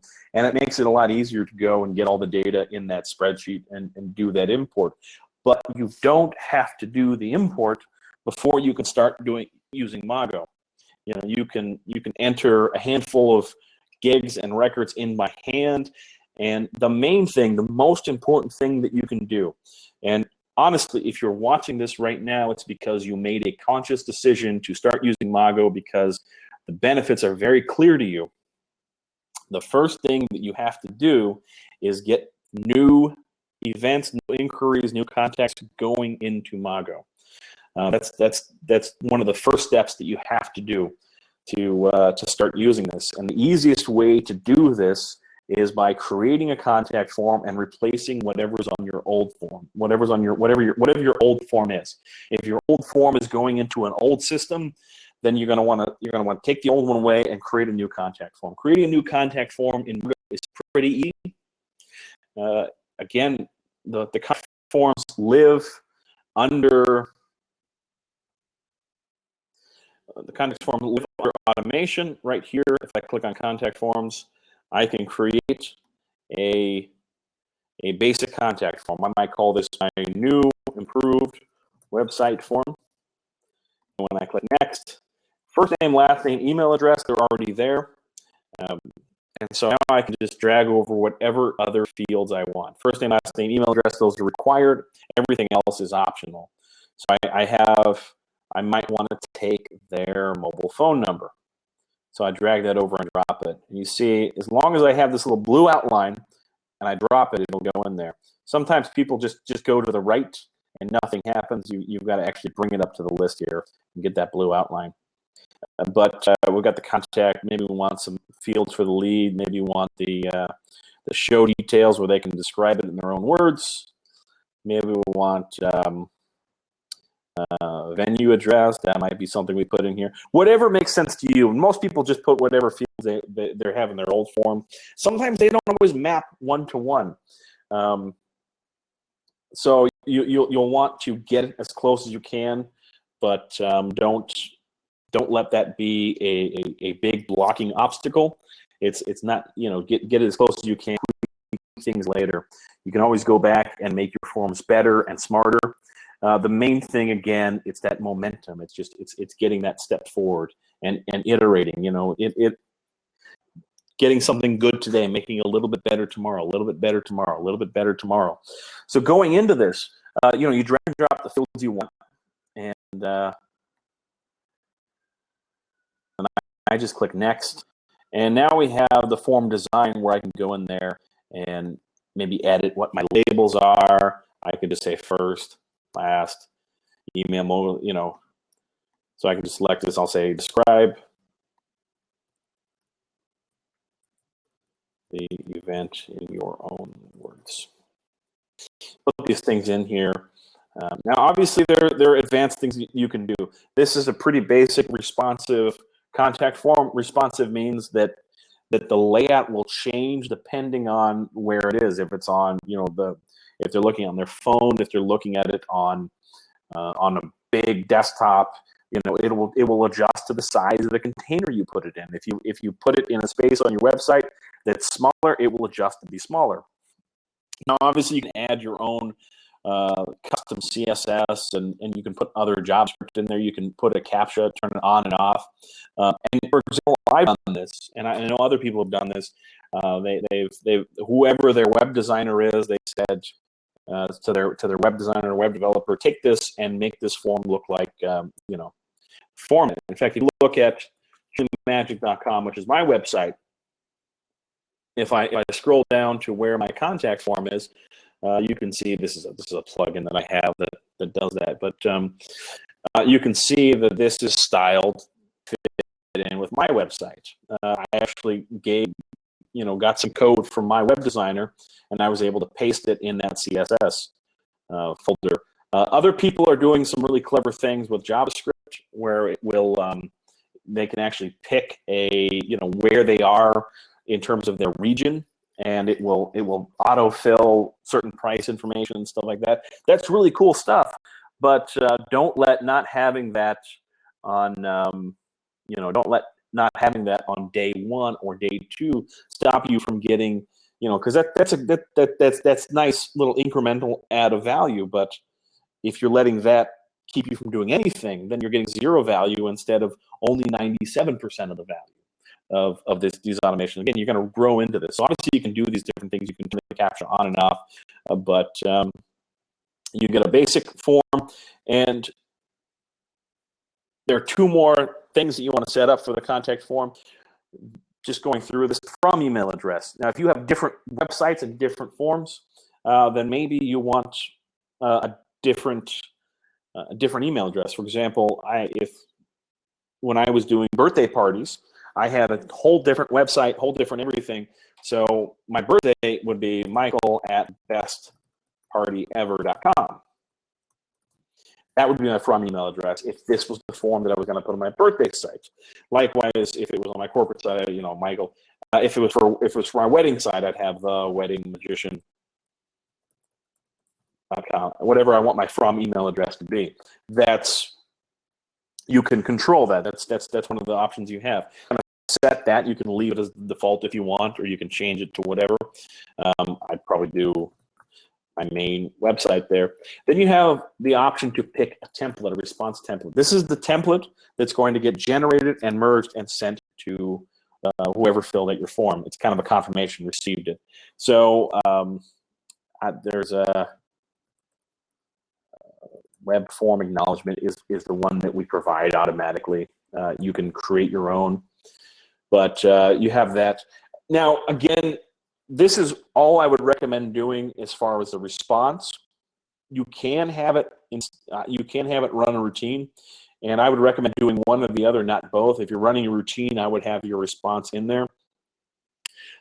You would have the form run a routine if maybe it was an opt-in form and you wanted to sign somebody up to, like I have one that you fill it out and it'll send you a magic trick every month. Other people do other things with that. You can get very, very sophisticated with your forms, but day one, I would recommend sending out the acknowledgement, maybe applying a tag or two. So when somebody fills it out, they'll automatically tag a contact, and you can use this later for prospecting, for sending email blasts and all these different things out. But again, if it was coming from your birthday site, then I would say, I'd have this as a birthday client. If it was if this is a corporate site or a wedding site, I put some different tags on there so I can start categorizing my contacts over time. And then the last thing on the so I would just do a simple template. I would apply tags if it makes sense, if you want to kind of group these together. And then the last thing here is you can either give it a URL to redirect to. So if you have a page on your website that says, "Thank you, we received your email or your submission, we'll get back to you right away," maybe add us to your whitelist. Put in that link here, whatever that is. Whatever that might be. Alternatively, you can just have a message in here, and this will display where the form was. The form will go away, and this message will appear just saying it's been. You can just put a message in here, whatever is easiest for you. And then finally, the last step here under notification is what you want the system to tell you. So again, we give you a sample template for this. System to user, new lead, email alert. You can use that template, and that just tells you that there's a new lead. And this is actually a pretty sophisticated template. I recommend using that. You can tweak it, but there's a lot of really cool stuff in there. In this template, when you send that out, it will actually tell you, it'll give you a snapshot of your calendar for that specific day, so you can see immediately when the lead comes in, what does your schedule look like before you've got into your system, wherever you are. If you get this email on your phone, if you get this email on your computer, whatever you do, you immediately see your calendar for the day. You see how far away it is, not just as the crow flies, as it were, not just a straight line, because if you live in a lot of different places, there's a lot of times there's not a straight line way to get there. You can, it'll actually tell you in terms of how long it takes to drive there. So you can actually, okay, how many driving miles is it? So you've got a lot of information, all the information there, and then there's a link that will take you right into Mago, or you can respond immediately, run a routine, anything like that. You can also put in an SMS notification. You can type something in here. And by the way, all of the merge fields will work. So you can put different codes in here, but a lot of times just something simple like new website lead received, and then you can just jump in and go into Mago. I'll just put a link right into Mago sometimes, and then I can run that from my SMS. But I've got that now. I've got my form, and new improved website form. So I have it right here, and obviously I can test it. I can click on this link here, preview the form, test it. And it's good to go through this again, just kind of check it out, make sure you're happy with it. But the other thing is, once you're ready, when you click on this menu here, you click on Get Embedded Code, and there's just a little bit of code you want to copy and paste, and just paste this as HTML code in your website. And obviously, this is going to be different for a lot of people. I use WordPress. For my website, but I don't have an actual page, a contact page. If I go into my WordPress backend, for example, it'll sometimes you can just go and under pages you can click on just your contact page, and you can paste this code there if you look at the text instead of the visual editor. But the way that the developer made my template, I actually had to go and edit some files. So if it's like that, you're going to want to go through your web developer and have them set it up for you. If you're using a tool like Wix or Squarespace or one of these website builders, you can refer to their documentation. You can go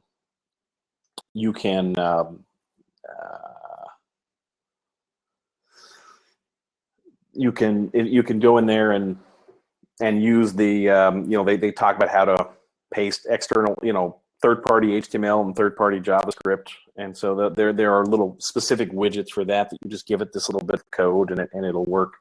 And you can always ask their support desk. I've always used either straight HTML or WordPress. I can help a little bit with that, but obviously part of what you're paying for, if you're using Wix, if you're using Squarespace, if you're using any kind of hosted service like that, part of what you're paying for is support. So if you're not sure how to get this into your page, definitely reach out to them. I mean, I'm here to help. I'm happy to help, but not being an expert in all these different CMSs out there, you'd be better talking to your host or to your web developer. But if you are stuck, obviously reach out to me or somebody on the team here at Mago, and we'll do our best to help. But get this on your website. Get new leads flowing into Mago. If you've got a handful of existing gigs or booking, just go through and walk the process. So right now, all of your current booked gigs, all of your current leads, all these different things are inside of Mago. So just to kind of recap, if you haven't done anything yet, the first thing that I would recommend that you do, if you've been kind of sitting on the sidelines, if you've been waiting for the time to be right, the first thing I would do is I recommend just going in, just book yourself a couple times. Just create a fake gig, go through the booking process, see what stands out. Because if you're gonna make a mistake or if you're gonna do the wrong thing, better to do it to yourself than to a paying customer. You don't want to. There's no better way to feel a little frustrated with whatever system you get, whether you're paying $35 for Mago or $300 for Infusionsoft or or whatever's out there, or if you're paying $2,000 for Pardot, you want to just kind of walk through that process a little bit. Just book yourself a couple times, create a lead, create a contact, create a company. Send yourself a contract. I do recommend using 2 different email addresses. Go create a Gmail account. Go create a Yahoo account, something like that. And so you can have both up, and you can see, okay, this is what's sent to me. This is what's sent to my fake customer, and just go through that process. Book yourself through it, a couple times. You don't have to spend that much time on it. Do 1 Pomodoro. Book yourself. Just go through a couple of fake bookings for 1 Pomodoro for 25 minutes and be done with it. Thing that you really want to do to get up and running with this is to create that contact form. You want to stop digging into whatever your old system is and start moving forward. Again, it's just motion. It's just forward momentum every single day. Get information, get gigs and leads and inquiries flowing into Mago, because the very act of using it sets it up for you. It's not something you have to do before you can use it. You want to just go through this process right away. The next thing you want to do, so step 1, get the contact, play with it. Step 2, get the contact form, getting new information into Mago. Step 3, move whatever current events into Mago. You can use the online. You can use the online create a new record, like the screen that I'm on right here. If you've got a handful, and it's not a bad process to go through, you can use the import tool if you want to import everything. But again, on this import tool, I would encourage you just to go through the process to import your current leads and your current bookings. I wouldn't use it for importing all of your historical stuff yet, because that's a long process and it's a tedious process, and you don't want that to be an obstacle to start getting value out of the system. One of the worst things that do is you could pay for this and not get any value out of it. I want to see you get tons of value out of it. I want you to do it in a really sustainable way. I want you to be able to go through this and start using it, start loving it, and grow with it. That's because one of the nice things about this is you're going to be able to start using this tool in ways that you've never even thought about yet, that are going to make huge benefit to your business, to your bottom line. And we're going to talk about these in some of the subsequent roadmap webinars. But go through that process and just evolve it a little bit. Start working all your current bookings. It's not ideal to have to reference 2 systems, but it's temporary. And it's and the benefits dramatically outweigh the slight inconvenience. And then finally, as you have time, as you've got a good handle on the system, go through and backfill all your old data. Then you'll be able to go and do mass mailings. You're going to be able to go and do a lot more kind of sophisticated drip marketing and things like that on a lot of your old customers. But one of the things that's worth waiting a little bit on backfilling all your old information is there are a lot of value around things like tags and the ways that you organize contacts in Mago. So we use tags to group our contacts together. So I have tags for corporate clients, repeat clients, friends and fans. I've got tags for warm leads. These are people who I know book events, but we haven't been able to work together yet. A lot of things like that, so I can send different targeting mail and different targeted mailing and drip marketing campaigns out to different people. If you just load everything in, then you miss an opportunity as you're going through and cleaning up all that data. We have to do anyway, because I guarantee you, whatever your CRM, whatever your previous system is going to export, there's going to be a lot of effort to go and clean up that data, and you're going to want to do that before you dump everything into the new system. Is the opportunity also, as you go through there, to mark things as enter in different tags and organize all those leads in a different way. So certainly doing that will get value, and then once you've got it in there, again, you can do all kinds of sophisticated drip marketing and all these different things like that. So having that all available to you, that's a very solid and simple way to make this transition, and it's painless. You can start booking these shows immediately.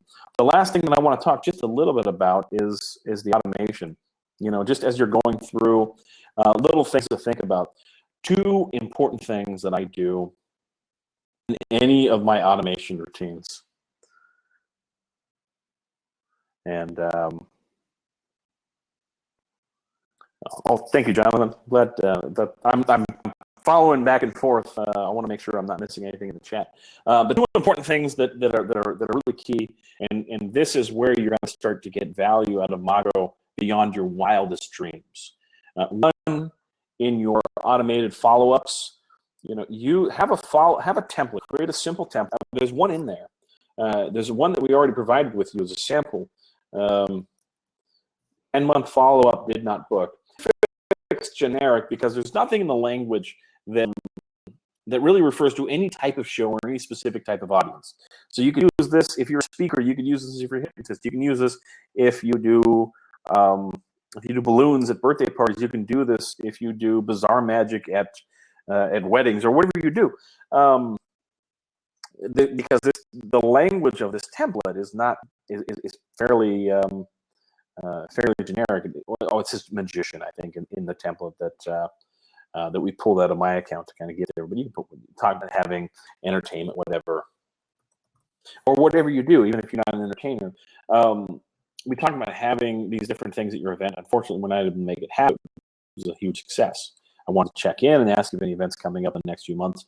This is just an email that I schedule to go out every time I quote an event.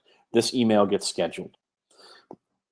Now, I use this as part of automation, specifically as part of lead automation, because I want this to automatically turn off. I want this to automatically disappear when they book.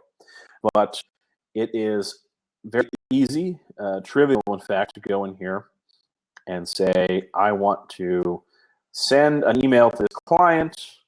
I'm going to find my 10-month follow-up, did not book, and I'm going to schedule this to go out in November. We'll just say November 15th or whatever makes sense at 9 o'clock.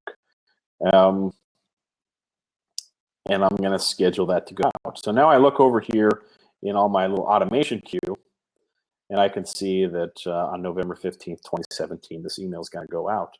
Now, if I'm doing this as part of the automation, as part of a lead automation,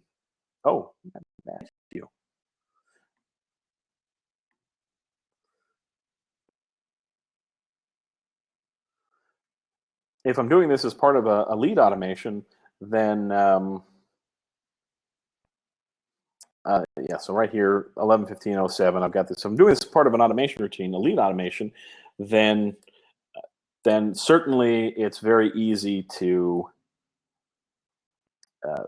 delete this, because when they book or when they sign a contract, it will automatically stop all the follow-ups as part of the lead process. But if I'm setting this manually, that won't go away. So all I have to do is just click this trash can icon, and that will remove the follow-up. And you can always see what emails and phone calls and different, or not phone calls, but emails and different automated actions that are scheduled here on the side. But you can edit them and delete them manually, reschedule them as well. Or if they're part of the, you can have them turned on and off automatically, which is a nice feature. But that's one thing to remember. Take a look at these things. Just kind of going back to this. So if I look back at I was in my templates, I think. So yeah, one of the key things, and again, this is part of every booking that I do. You're going to get so much value out of this. Is use a follow-up to re-prospect. I'm going to do a whole segment on this, but do a follow-up to re-prospect different leads. And on a future event, on a future roadmap webinar, we're going to talk about reviving all the business cards you have. If you've been collecting these business cards that you've done nothing with, if you've got all these different leads, all these different email addresses, I'm going to give you my actual email templates to go through and bring all these dead contacts back from the dead. This is I paid a sales copywriter a lot of money. This is going to be my gift to you. But at the very basic, and again, without really having to do any particular work, we give you a template already, and it's in here under the alt template. It's generic. So I think it's in a couple weeks. I've got 1, 2, 3. It'd be the third in the sequence. I had a Greg was asking when. He's got a 2016 card pile. There's some gems in there, and I'll tell you that again. It'd be the third or the fourth in this series that we're focused on that. But I guarantee you there's some gems in there, and just going through this is going to make just following that webinar and just sending out those emails is going to make you money. So watch this space. But yeah, generic. And the reason it says generic is because the language is the language in there is generic. So it doesn't matter if you're sending this out as a children's entertainer and you do balloons, or if you do corporate bazaar magic, or if you're a speaker or a hypnotist or a juggler or what. The language is fairly generic. You'll want to go in there and maybe edit it, because I think it says magician here. But this is kind of the gist of it. It just says, hey, we spoke around this time last year about having a performer, whatever, having entertainment at your event. Unfortunately, we weren't able to make it happen, but I sincerely hope the event was a huge success. I just wanted to check in and see if you had any events coming up the next few months, and if you're considering entertainment at these events. This simple little email, you will be amazed when you start adding this to everything you send out. This simple little email is going to make you money. And it's maybe the single biggest benefit you'll get financially out of using Mago. Obviously, using the automation and things like that, you're going to be able to get your prices out first. You're going to be more professional. You're going to give better customer service, all these different things. But this little email is responsible for more bookings than anything else I've done. I've done AdWords, I've been on Gigmasters, Gig Salad, I've done SEO, I did social media marketing, all these different things. This little email made me more money, and it was absolutely free. There's a question there. Just noticed a word missing. That's probably right.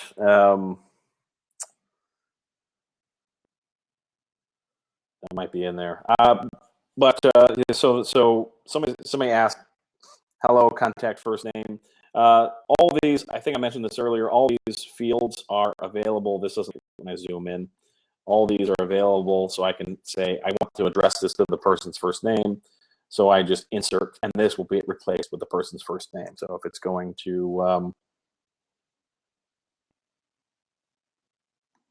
yeah, I misspelled entertainment there.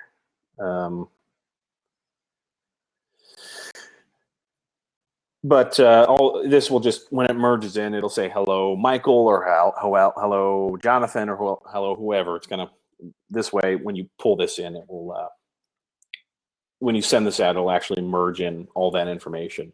So this is one of the templates that we give you as an example. You can tweak it to your heart's content, but in fact, I'll just save this here.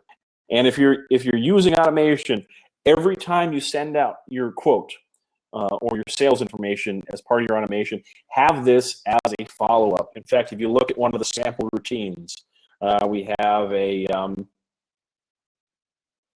let's see, corporate close-up sales process, I think, is one. I don't know, there's some sample routines in there. Look, after 335 days, send email to contact, generic 10-month follow-up, did not book. If you're, put that in your automation, but if you're not doing this, it really doesn't matter. Go into your event, and when you send out your quote, queue up one more email. Here, send email to contact, go pull out your did not book, and send that out to them. Schedule this to go out, you know, around this time next year. So maybe whenever they contact you the first time, schedule that out November 15th, 2017, 9:15. Make what, if you want to tweak it, you can tweak it, but put that in the hopper. So when the event eventually goes away, this email will go out and reach out to them in a year, because a lot of times, a lot of different events, I mean, these are, you know, not always you know, not always, but a lot of my clients book events every single year, and so they contact me. I'll give you a great example. I ended up doing a show. There's a big trade show in Houston, Texas. It's a huge trade show for offshore drilling. It's the Offshore Technology Conference. Massive, massive, massive trade show. People spent unbelievable amounts of money on their booths and their attractions and things like this. And somebody contacted me and they said, hey, we have our booth at OTC this year. Can you, you know, how are you available, and what's your price? And I quoted them, and I had an email similar to that queued up for next year to go out around the same time next year. I quoted them, and they decided that they ended up going with a different booth attraction. And that, and I just, this just went away. I forgot about it. It was in the funnel. It was already going to go out. And so I completely forgot about it. They said, we're not going to do it. I said, okay. I marked the gig as the lead as inactive. And then this email went out. And it was already part of the booking process. It was already part of my quoting process. It went out, and the next year they reach out and they say, this email goes out. And I didn't even know it went out, because again, this is, I have these tools, so I don't have to think about these things anymore. There's certain things to forget about. So the email goes out, and I get a reply, and they said, hey, Michael, I'm glad you reached out to us. We're just planning this year's booth, and we want to do something new and different. Some magic in the booth would be a great attraction. Can you send me your current rates? And I sent current rates. And, you know, long story short, I did 3 days in their booth, and that was a good amount of money that I got for free from a dead lead. And you know, if you're not doing this, you're throwing money away. You know, if you're using AdWords, you know, you're paying $1. I've seen people paying $3, $5, $10 a click sometimes. And if only one person out of 10 people who click on your thing fill out your form, and you're paying $10 a click, that's $100 per lead. And get some value out of that. You know, actually. Get some value out of it and do that. And to your point, so in the comments, in the chat, somebody says, could you do this? Yeah, you could do this every year. I do all this type of thing sometimes for dead leads to them maybe 7 or 8 times over a long period of time. But at a minimum, have that go out next year. And if you really want to, if you really want to, I with people who book me, I do a similar thing every other year. So if it's any kind of event that's a pretty regular thing, like a holiday party or a trade show at a well-known event or any of these things, people who did book me, I'll send them an email in 2 years and say, hey, I just wanted you to know I've got a brand new show. We had so much fun at your event, blah, blah, blah. Just get whatever you want to say to kind of customize it for that person. Let me know if you'd be interested in having me back. If you do this, if you do birthday parties, I do the same kind of thing. If somebody books me, the first year I was doing birthday parties, if we booked the show the second year, I would send an email with kind of just a nice little graphic saying, just wanted to wish, birthday child's name, gig guest of honor, a happy birthday, and just thinking about how much fun we had last year. Wish you all the best. No sales spiel, just saying happy birthday. And people like that. People appreciate that. And then the next year, I'll send an email out. I would send an email out that said, hey, just want to let you know I've got a brand new show, and it's actually more tailored for kids. They're a little older, so XYZ was this guest of honors was would probably have been too young for this 2 years ago, but perfect age right now. Let me know if you're interested. And so just to speak to the comments, by the way, you'll get an email with the replay, and I'm going to make sure this is all available. I'm going to try to figure out some way to get all of this information kind of permanently available somewhere so you can kind of dive into this. Probably try to get transcripts and stuff too. We'll see what we can do. But again, the main thing is in here that if you're using this, if you're scheduling emails or if you're using the automation, that is absolutely something that you want to have in the process. But the thing that you want to know is if you schedule an email and they book a show, and let's do this right now. I'll go in here and say convert to gig. I've converted this to a gig now. If we go in here to the so now sample event is down here. If we go in here, this email didn't go away. So if you create it as part of a lead automation, it's going to go away automatically. But if you're doing these by hand, just remember that this isn't going to go away. So look from time to time as you're in the record, make sure that everything that you're scheduling to send out is going to send out. So if we booked, I want to just go in here and close that out. And likewise, if you were doing these by hand, I'd want to go and delete this follow-up as well. Again, that's a temporary thing. If you're doing this as part of the automation in conjunction with the automation tool, then those will go away automatically. But if you're doing it by hand, you're also doing some of that turning these things off by hand. And there are so many things in here that that we haven't even scratched the surface that you can actually use to your advantage. For example, you look at these notes right here, invoice for Magic Show, and it has a red envelope icon. What that tells me is that they haven't read the email yet. They haven't read the email. If I actually go onto my other screen here, and assuming that I even have it, if I go and read the email, in fact, I'll just do this on my phone and make sure that I've got, I'm just going to open my email on my phone. Let this update.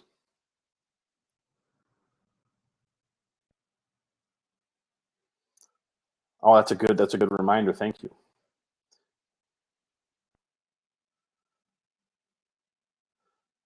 So if I just opened an email. If I go and refresh this now, let's see, which one did I open? Oh, maybe, it was a different email from a different thing here. But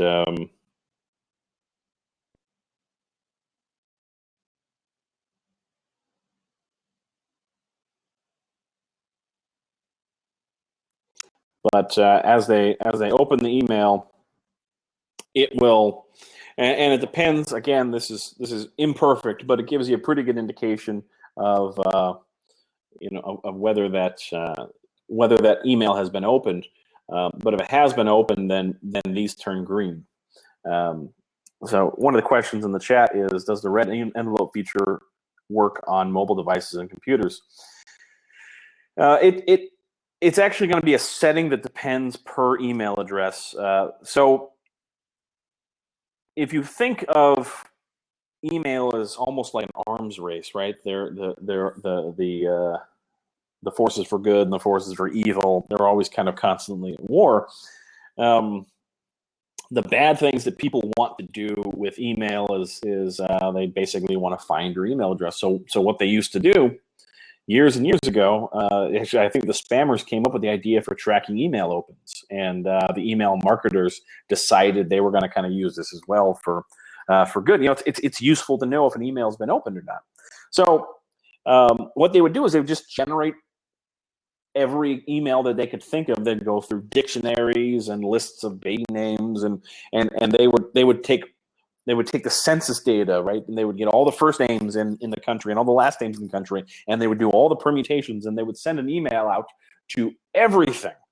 And every time you opened that email, they would say a little image would load that was on another server, and that image had some kind of tracker in there, and it would say, oh, this email's been opened. This is a valid email address. And then they would just send to everything they could think of, and then whoever opened that email, they would just track that as, okay, that's a valid email address, and then they sell that list to somebody else. So some email programs will block this, but more and more, because of the rich content that is standard in emails now, most email programs now kind of load this type of stuff by default. So it depends on what mobile device they're using, what email client they're using, and how it's set up. So I think Apple Mail, for example, you have to click load images or load external content. It asks you. Some of the webmail clients do, some of them don't. But it's a good indication. It's nice to know if it's been read. And more statistics are being added in all the time around the emails. So you'll be able to see when they read it, how many different people read it, how many times they've read it. This is all good information. It tells you, if you see somebody read your sales letter 15 times, that tells you that's a pretty hot lead. That gives you a slight edge. You know that they're seriously considering you. Maybe it's worth a follow-up company. But let me see here. Just to kind of answer some of the questions. Oh, one more. That you also, if you're not using this, absolutely use this. In the top corner here, the alerts, the reminders, the notifications. Ed commented here. He says, that little bell up there makes me money. It tells you, it reminds you of different things that require your attention. Sometimes a gig passes. And you haven't been paid yet. This little bell won't you forget. It'll say you have not yet been paid for this event. You can go in there and mark it as paid. If you've got a deposit overdue, it reminds you about that. If you have a contract that hasn't been signed, it reminds you about that. Also, if you have a lead and you're not doing anything with it. So if you look at your dashboard, if I jump here in the dashboard under the active leads, you might have 10 or 12 leads in there. And this will tell you which ones you're not doing anything with, which ones you're dropping the ball. And that's great. That way you can go in and work those leads, send follow-ups, reach out to them somehow, and just say, hey, look, I'm holding this date for you. Do you want me to keep holding it for you, or can I open this up? Things like that. So it tells you if you're dropping the ball on a lead. It reminds you of all kinds of kind of critical situations that are happening. Ideally, you want this little number to be 0. Sometimes it takes a little bit of time. Obviously, as people, if you get a check in the mail, you might want to go and mark the payment as received. If you get just a deposit, you might want to mark the deposit as received. If they pay online, of course, the system already knows about this, and so you don't have to. It'll already update if they've received the money or not. Likewise, if you have a contract, the system will already know that they've signed it if you have the e-sign set up. And again, all these things, a lot of these different things, the contracts, the templates, how to use several of these things are available all under help. We have tutorials here. You can dive in and read different articles. We've got videos on a lot of things. So if we looked at let me see if I can pick one of these. Yeah, so talking about what these things are.